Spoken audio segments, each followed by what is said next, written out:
Yes, rolling.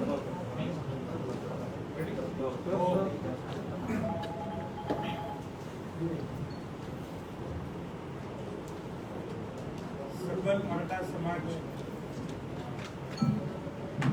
यांचं आरक्षण रद्द झाल्यापासून आम्ही सर्वजण दुःखी झालो आणि याच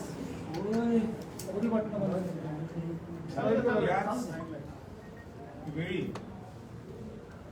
सरकारमधले लोक असतील किंबहुना जे विरोधी पक्षातील लोक असतील त्यांनी एकमेकांच्या ताशाने उडवायला सुरुवात केली होती. मी अस्वस्थ झालो आणि समाज अस्वस्थ झाला. कारण का आम्हाला पर्याय पाहिजे होता. तुम्ही काय भांडता त्यात आम्हाला काही घेणं देणं नव्हतं. कारण का जे सत्तेत आहेत त्यांना वाटलं की मागच्या सरकारने जो कायदा केलेला आहे हा फुल प्रूफ कायदा नव्हता आणि विरोधी पक्षातल्या नेत्यांना वाटलं की जे मांडणी वकिलांनी करायला पाहिजे ती काही बरोबर झाली नाही. पण ह्याच दोघांच्या ह्याच्यात समाजाला काही मिळणार नव्हतं आणि म्हणून सकल मराठा समाजाच्या राज्याच्या लोकांनी ठरवलं की आम्हाला पर्याय काय किंवा सोल्युशन काय याच्यावर चर्चा होणं गरजेचं आहे. समाजाने आपली भावना 58 मोर्चाच्या माध्यमातून दाखवून दिलेली. समाजाने ज्या काय त्यावेळीच्या मागण्या असल्या त्यावेळी सुद्धा त्यांनी बोलून दाखवलेले आणि परत एकदा समाजाला वेटीस धरून समाजाला रस्त्यावर आणायचं का आपण सर्वजणांनी? आपण समाजाला दिशा द्यायची काय समाजाला दिशाहीन करायचं? आम्हाला असं वाटलं की समाजाला न्याय देण्याची भूमिका म्हणून आम्ही ठरवलं की आता समाज बोललाय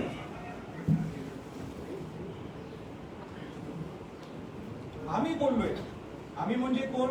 ज्यांनी समाजासाठी लढा उभा करण्यासाठी ज्यांनी अहोरात्र प्रेम केले ते म्हणजे समन्वयक असतील किंवा अनेक लोक असतील. आम्ही बोललोय. आता वेळ निश्चित आलेली आहे कारण का हा विषय खऱ्या अर्थाने न्यायालयातला 2 मूक आंदोलन किंवा 5 मूक आंदोलन जाहीर केले. कोल्हापूर, नाशिक, रायगड, अमरावती आणि संभाजीनगर यातला पहिला मूक आंदोलन हे कोल्हापूरला शाहू महाराजांच्या समाधीस्थळी ज्या शाहू महाराजांनी देशातलं पहिलं आरक्षण 1902 ला दिलं होतं 50%, ज्यामध्ये अनुसूचित जाती जमाती ओबीसी आणि मराठा समाजाचा समावेश होता. कोल्हापूरच्या मूक आंदोलनानंतर आम्ही नाशिकचं मूक आंदोलन आज झालं. या दोन्ही मूक आंदोलनाला सर्व मंत्री महोदय, सर्व खासदार, सर्व आमदार हे उपस्थित होते. हे सगळं होत असताना कोल्हापूरचं मूक आंदोलन झाल्यानंतर तिथंच पालकमंत्र्यांनी आणि तिथले कॅबिनेट मंत्री नामदार मुश्रीफ यांनी जाहीरपणाने आपल्या भाषणात सांगितलं की सरकार आपल्याला निमंत्रित करते लवकरच्या लवकर.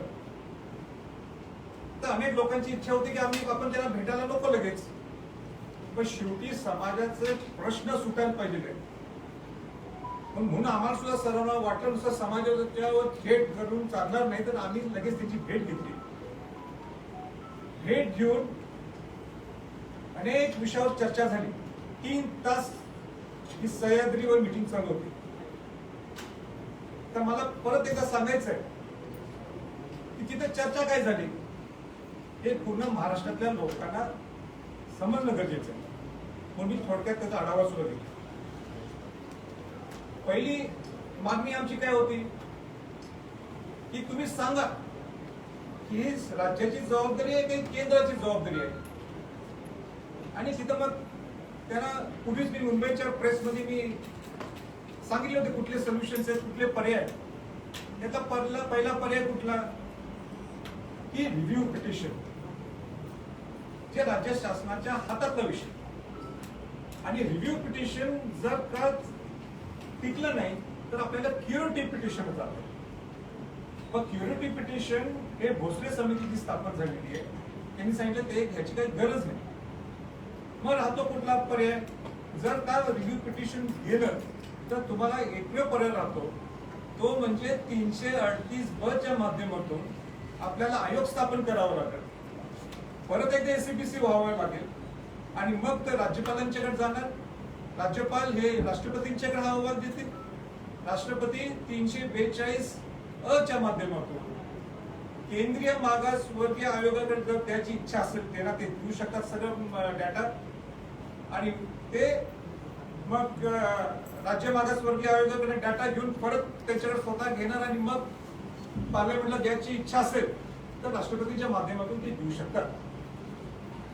तर मी सरकारला काय सांगितलं की तुम्ही ते केव्हा फाईल करताय, तर त्यांनी लगेच त्या मिनिटाला सांगितलं रिव्ह्यू पिटिशन हे येत्या गुरुवारी हे रिव्ह्यू पिटिशन सरकारच्या वतीनं फाईल केलं जाईल.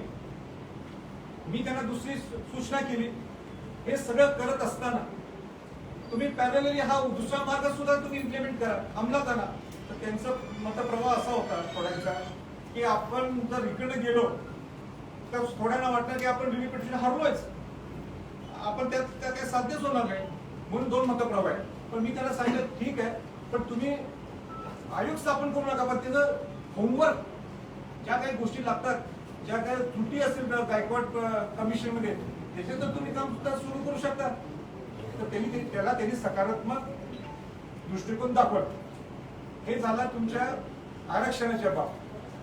आता मला सगळ्यात महत्वाचा मुद्दा होता, याच्यासाठी खऱ्या अर्थाने मूक आंदोलन हे सुरू झालेलं आहे. हे म्हणजे की या 17 मागण्या ज्या आपण पूर्वी दिल्या होत्या त्या 17 मागण्या एवढ्या मोठी लिस्ट देण्यापेक्षा आपण 5 ते 6 मुख्य मागण्या हे सरकारच्या पुढे मांडू, ज्या तुमच्या हातात आहेत. त्याला काय सर्वोच्च न्यायालयाकडे जायची गरज नाही, त्याला तुम्हाला उच्च न्यायालयाकडे जायची गरज नाही. आणि पहिली मुख्य मागणी आमची ही होती की खऱ्या अर्थाने कणा येतो जे हृदय मराठा समाजात ते म्हणजे सारथी. त्या सारथीच्या बाबतीत 1.5 तास चर्चा झाली. त्यातले प्रमुख गोष्टी मी तुम्हाला मुद्दाम सांगू इच्छितो की त्या सारथीमध्ये 8 विभागीय कार्यालय याची त्यांनी मंजुरी दिली. अनेक जिल्ह्यात उपकेंद्र व्हायला पाहिजे हे आम्ही त्यांना मागणी केली. आणि कोल्हापूरचं उपकेंद्र हे परवाच कधी अजितदादा पवार उपमुख्यमंत्र्यांनी सारथीला मिटिंग लावली होती पुण्यात शनिवारी. तिथं चर्चा झाली. सारथीचे अनेक प्रश्नांबद्दल पूर्ण कमिटीच्या पुढे सगळ्यांची चर्चा झाली. आम्ही सगळेजण तिथं होतो. आणि तिथं कोल्हापूर उपकेंद्र ताबडतोब सुरू करण्याचे आदेश हे उपमुख्यमंत्र्यांनी ज्यांच्याकडे सारथी आहे त्यांनी कोल्हापूरच्या जिल्हाधिकाऱ्यांना फोन केला, व्हाईस चान्सलरना फोन केला. आणि मला आज आनंदाने सांगायचं आहे की खुद्द स्वतः नामदार सतेज पाटील जे कोल्हापूरचे पालकमंत्री आहेत यांनी सगळ्यात जमिनी तिथं पाहिल्यात. 3 जमिनी पाहिल्यात. त्यात एक जमीन काय ऑलरेडी इन्फ्रास्ट्रक्चर तयार असलं तरी ते पसंत पडली नाहीये. पण राजाराम कॉलेज जे जुनं कॉलेज आहे तिथं एक 5 एकरचा कॅम्पस आहे आणि चांगली जुनी बिल्डिंग आहे, तिथं नवीन बिल्डिंग आहे, ही घ्यायची. किंवा शिवाजी विद्यापीठ मध्ये एक 2 एकर त्या 3 एकरच्या कॅम्पस मध्ये नवीनच सारथीची बिल्डिंग उभा करायची. ही जागा फायनल करण्यासाठी येत्या राजर्षी शाहू महाराजांच्या जयंतीच्या दिवशी 26 जूनला मी आणि सर्व पालकमंत्री असतील, मंत्री महोदय असतील, ते जातील आणि जागा फायनल करतील. आणि कोल्हापूरचं उपकेंद्र लगेच सुरू होणार. असे अनेक सारथीच्या बाबतीत चांगल्या चर्चा झाल्या. तारादूत, ज्या तारादूत त्यांनी सांगितलं होतं आम्ही सुरू करणार नाही, तर ते तारादूत सुरू होते. आता ह्याच्यातला सगळ्यात महत्वाचा मुद्दा जो होता, आता तो भिजत होता, तो म्हणजे स्वायत्तता. त्यांनी आम्हाला डॉक्युमेंटच दाखवलं की हे बघा राजे सगळ्यांना की स्वायत्तता ही आम्ही पूर्णपणे सारथीला दिलेली आहे. एकदा फायनान्स मंजूर झाला की तिथल्या लोकांना तिथं वर जायची मागणी करायची गरज नाही. खासगी डायरेक्टर जर घ्यायचे असतील राजे ते सुद्धा पण घेऊ म्हटले. खासगी म्हणजे समाज ते चांगले काम करतात. मी परखडपणाने त्यांना सांगितलं मला त्याचा काही इंटरेस्ट नाही, वैयक्तिक संभाजी छत्रपतीला. सारथीचा विषय झाला, तिथं वसतिगृह, जर जिल्ह्यात एक वसतिगृह पाहिलं आमची मागणी होती. त्या 36 जिल्ह्यात 23 वसतिगृहांमध्ये कुठं कुठं जागा आहे, किंबहुना जागा नसली तर बिल्डिंग आहे, याची लिस्ट काढलेली आहे 23 जिल्ह्यांची. नांदेड असेल, संभाजीनगर असेल, पुण्यात तर सुरूच होते काम लगेच, ठाणे असेल, असे 23 जिल्ह्यांची लिस्ट त्यांनी आपल्या समोर तिथं ठेवली. हा दुसरा मुद्दा. मगाशी सारथीच्या बाबतीत अनेक विषय राहिला म्हणजे की आपण 1000 कोटी रुपये मागितले होते. ते अजितदादांनी एकच शब्दात मला सांगितले राजे की त्याची सुद्धा 21 दिवसात जे आपण जे परत भेटणार आहे बऱ्यापैकी चांगली अमाऊंट हे तुम्हाला आम्ही जाहीर करणार आहे, जे मराठा समाजाला बरं वाटेल अशी. म्हणून मी आज तो आकडा मी सांगण्यापेक्षा ते स्वतः ते सांगतील. तिसरा विषय होता की अण्णासाहेब पाटील आर्थिक महामंडळ. अण्णासाहेब पाटील आर्थिक महामंडळ मध्ये सुद्धा अनेक गोष्टी आम्ही त्यांची चर्चा केली. त्याच्यावर सुद्धा त्यांनी इन्स्ट्रक्शन दिले की ताबडतोब बसा, ज्या मागच्या वेळीच्या त्रुटी राहिलेल्या त्या त्रुटी दुरुस्त करायला पाहिजे. उदाहरण 10 लाख रुपये जे कर्ज होतं ते 25 लाख रुपये कसं करता येईल, त्याच्या ज्या जाचकटी आहेत त्या शिथिल कशा करता येतील याच्यावर सुद्धा नियोजन चालू झाले. चौथा, जे मागासवर्गीय म्हणण्यापेक्षा ओबीसीला ज्या सवलती मिळतात शिक्षणात, त्या सुद्धा सवलती आपल्या मराठा समाजाला मिळावेत त्याच्यासाठी वर्किंग सुरू झालेलं आहे.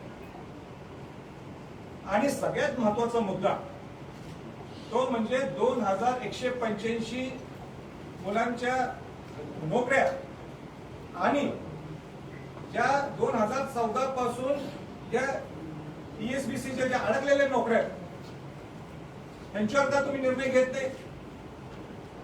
सर्वोच्च न्यायालयाने तर त्या 2185 वर बोलले. त्याच्यावर सुद्धा त्यांनी सांगितलं, खुद्द अटॉर्नी जनरलनी सांगितलं की आपण जर त्यांना आता नोकऱ्या दिल्या तर तो कंटेम्प्ट ऑफ कोर्ट होऊ शकतो. कारण का अनेक लोकांना सिलेक्शन झालेलं आहे पण नियुक्त्या दिल्या नव्हत्या, आणि जर तुम्ही डायरेक्ट नियुक्त्या दिल्या तर कंटेम्प्ट ऑफ कोर्ट होऊ शकते. पण त्यांना आम्ही पर्याय सांगितला, ठीक आहे आपल्याला कंटेम्प्ट ऑफ कोर्ट करायचं नाहीये, पण तुम्ही खास बाब विशेष बाब म्हणून देऊ शकता. आणि आज पण गेलेले किंवा सुपरन्युमरीच्या माध्यमातून सुद्धा आपल्याला करता येतो का, अधिसंख्य जागेच्या माध्यमातून, हा सुद्धा पर्याय आम्ही त्यांना दिलेला आहे.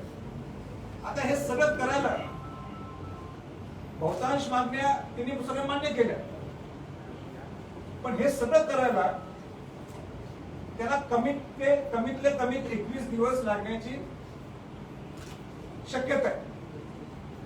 म्हणून त्यांनी आम्हाला विनंती केली की आम्ही सगळ्या तुमच्या बहुतांश मागण्या मान्य केल्यात, पण आम्हाला ह्या 21 दिवस हे द्यावेत तुम्ही, जेणेकरून आमचं होमवर्क किंवा जे प्रशासकीय ज्या गोष्टी असतात त्या करण्यासाठी आम्ही जोरात युद्ध पातळीवर सिस्टम करतो.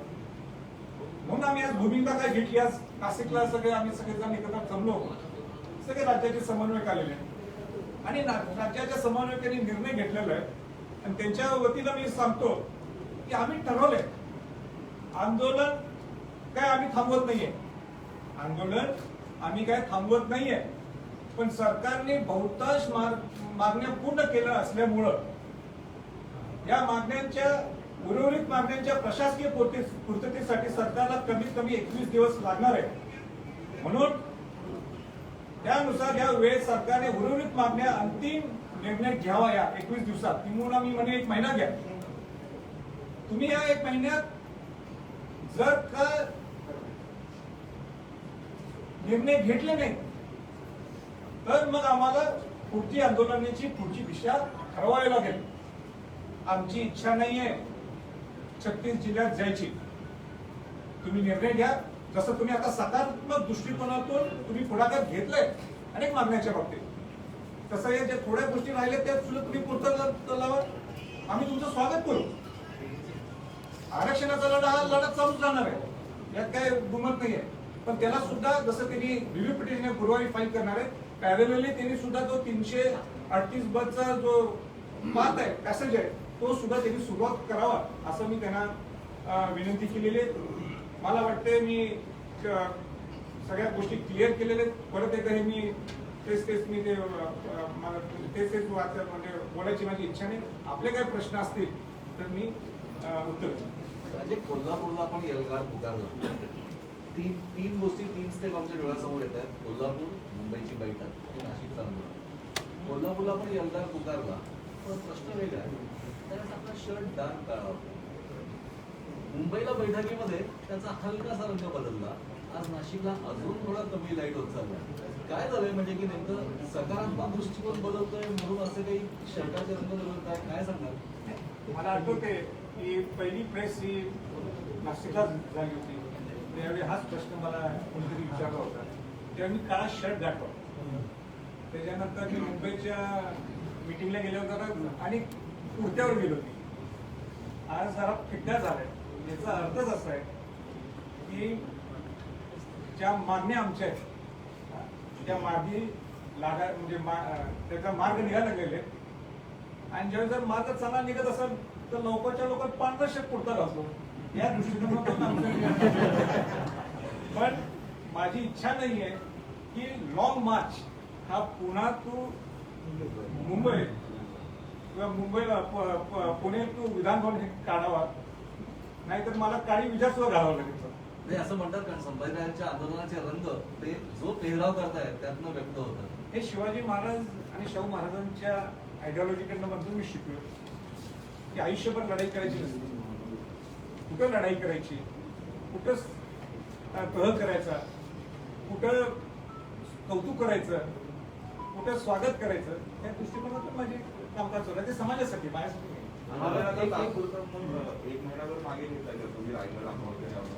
मागं घेतलं असं मी म्हणणार नाहीये. आता त्यांनी स्वतः 21 दिवस मागितलेले. मी म्हणजे 1 महिना घ्या. पण ज्या मागण्या प्रशासकीय पूर्ततेसाठी जो वेळ लागतो तर ते तुम्ही मागे लावा. तो पण आम्ही थांबलोय. आंदोलन स्थगित झालं असं म्हणायचं. आंदोलन स्थगित झालं असं म्हणायचं. नाही, स्थगित नाही, स्थगित झालं नाही. 1 महिन्यासाठी त्यांनीच वेळ मागितला. प्रशासकीय अनेक गोष्टी आहेत. आंदोलन चालूच राहील. म्हणजे आमच्या बैठका सुद्धा होणार आहेत. या महिन्याभरात माझ्या अनेक ठिकाणी माझ्या बैठका सुद्धा होतील अनेक जिल्ह्यात. दौरा चालूच राहणार आहे. 1 महिना पुढे ढकलला लॉंग मार्च. लॉंग मार्च मी म्हटलं नाही. मूक आंदोलन पुढे ढकललंय 1 महिन्यासाठी म्हणा. आजपासून 1 महिना राहते. आजपासून 1 महिना असं समजा. 1 महिना पूर्ण होता. पण त्याच्यामध्ये राजांनी सांगितलेलं आहे मध्ये आमच्या जिल्हा वाईज बैठका या संदर्भात होणार आहे. म्हणजे आंदोलन थांबलेलं नाही. तो फक्त सरकारला तेवढा वेळ, पण दौरा राजांचा हा कंटिन्यू चालू असणार आहे. त्याच्यात अनेक जिल्ह्यांना आम्ही घेणार आहोत. त्या जिल्हा वाईज राजे जाऊन त्या जिल्ह्यांमध्ये मराठा आरक्षणाच्या सगळ्या ज्या ठिकाणी आमचं मुक आंदोलन होणार होतं, म्हणजे उदाहरण संभाजीनगर असेल, रायगड असेल, अमरावती असेल, त्या ठिकाणी माझ्या बैठका असतात. मला एक प्रश्न असं होतोय, जर सरकारने आधीच आपल्याला आश्वासन दिलेलं होतं आम्ही तुमच्या मागण्यावर काम करतोय आणि तुम्ही आंदोलन मागे घ्या, मग आजचं नाशिकचं आंदोलन काय घेणार? नाही, तुम्ही लक्षात घ्या, कोल्हापूरमध्ये मुक आंदोलन झालं. कोल्हापूरमध्ये मुक आंदोलन झाल्यानंतर त्यांनी आपल्याला विनंती केली मुंबईला आंदोलन झाल्यानंतर सारथीची मिटिंग झाली. आंदोलन आहे आपली मुंबईची मिटिंग झाल्यानंतर सारथीची मिटिंग झाली. सारथीची मिटिंग झाल्यानंतर मी तिथं डिक्लेअर काय केलं की शेवटी निर्णय मी एकटा घेऊ शकत नाही. आज नाशिकला मूक आंदोलनाच्या माध्यमातून सगळ्या राज्याचे समन्वय घेणार होते. आज सुद्धा सकाळी मी का बोलू शकलो नाही, कारण समन्वयकांची सगळी चर्चा झाली, चर्चा विनिमय झाला आणि सगळ्यांच्या वतीनं हा निर्णय त्यांनी घेतलाय की आपण पुढं ढकललं, आंदोलन बंद केलेलं नाही. तुम्ही ज्या सर्व मागण्या सांगितल्या, या सर्व मागण्या तुम्ही 57 मोर्चेद्वारे फडणवीस सरकारपर्यंत पोहोचवल्या होत्या.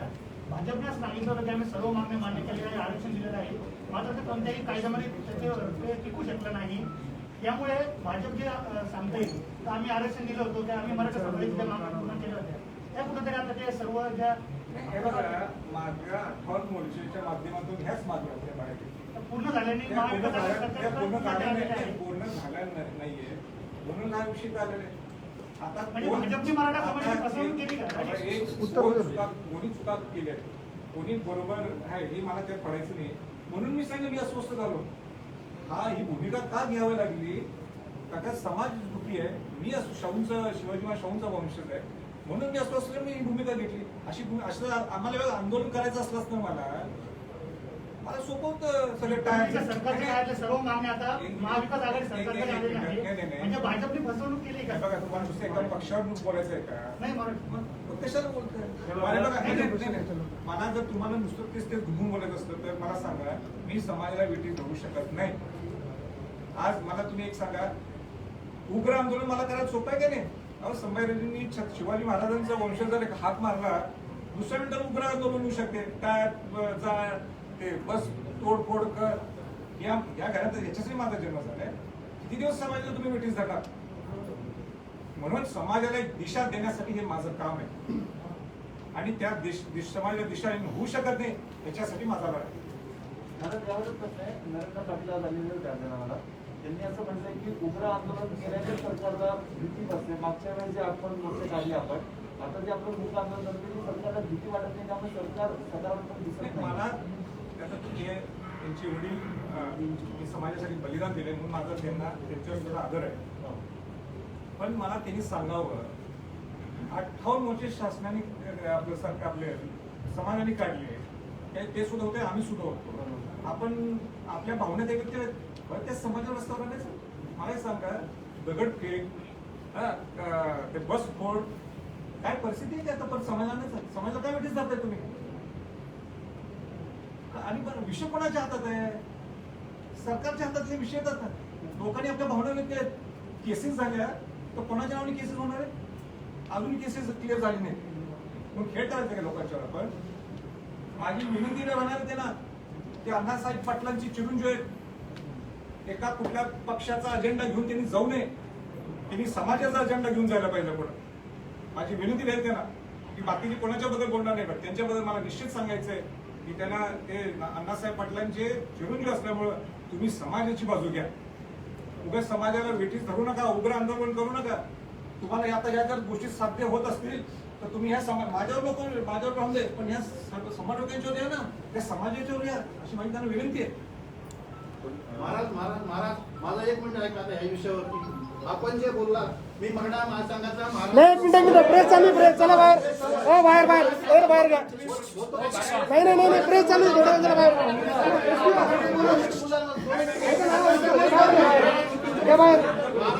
नाही प्रेस चालू, प्रेस. अरे आमची प्रेस कशाला करतो? चला बाहेर.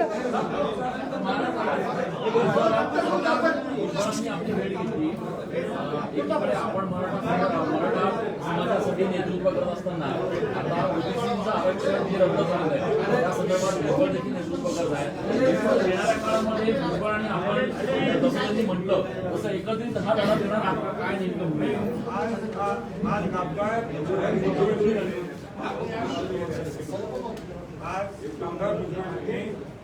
ओबीसीच्यावर सुद्धा कसा अन्याय झालेला आहे हे तिने हा विषय मांडला. आणि मी शिवशाहूंचा वंशज या नात्याने सांगू इच्छितो की ज्याप्रमाणे मी मराठा समाजासाठी लढा देतो त्याप्रमाणे सगळ्या बहुजन समाजातल्या लोकांसाठी, सर्व घटकांसाठी माझा हा लढा होता. ओबीसीचा विषय असेल किंवा धनगर समाजाचा विषय असेल त्यांना मी पूर्णपणे त्यांच्या ठामपणे पाठीशी राहतो.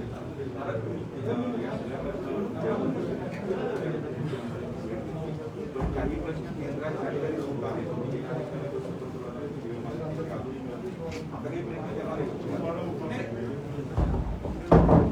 पंतप्रधानांनी अपॉइंटमेंट दिली तर आम्हाला सगळ्या त्याचे साधारण आनंदच मिळेल. पण महाराष्ट्राचे मुख्यमंत्री उपमुख्यमंत्री अशोकरावजी चव्हाण परवा त्यांना वेळ दिला होता आणि ते मराठा समाजावर बरीच त्यांनी चर्चा केली आहे. आपण किती अडचणीत आहोत आणि मला असं वाटतं की पंतप्रधान हे पंतप्रधान असतात आणि म्हणून त्यांनी या दुःखी मराठा समाजाची सुद्धा भावना समजून घ्यायला पाहिजे आणि त्यांनी सुद्धा ह्याच्यात इंटरव्ह्यू करण्यासाठी प्रयत्न करावे अशी माझी त्यांना मनापासून विनंती आहे. आता माझा तो कायम प्रयत्न राहणं चालूच राहणार आहे. पण माझी अशी अपेक्षा ही आहे की सगळ्या खासदारांनी सगळ्या आमदारांनी एकत्र येऊन हा लढा हा कुठल्या एका पक्षाच्या पेक्षा हा खऱ्या अर्थाने आपण सगळे मिळून कसं पुढे जाऊ शकतो अशा दृष्टीकोनातून प्रयत्न केला. प्राथमिक संस्थेवरती काही खासगी लोकांची नियुक्ती करण्याची त्यांनी मला अजितदादांनी सांगितले तुम्ही नावं द्या, पण मी मोठं म्हणजे मी काय नावं देणार नाही, तुम्हीच नावं सिलेक्ट करा जे समाजासाठी चांगल्या पद्धतीने काम करतात त्यांना तुम्ही घ्या. म्हणजे काय कॉम्बिनेशन मिळेल. IAS अधिकारी सुद्धा असतील आणि समाजातले जे चांगले काम करणार ह्यांचे सुद्धा असतील आणि अध्यक्ष आम्हाला सिनियर चीफ सेक्रेटरी माझे चीफ सेक्रेटरी ठेवलेले तसंच कॉम्बिनेशन करा. मी सारखीला खऱ्या अर्थाने न्याय द्या. या मिनिटाला ते पॉझिटिव्ह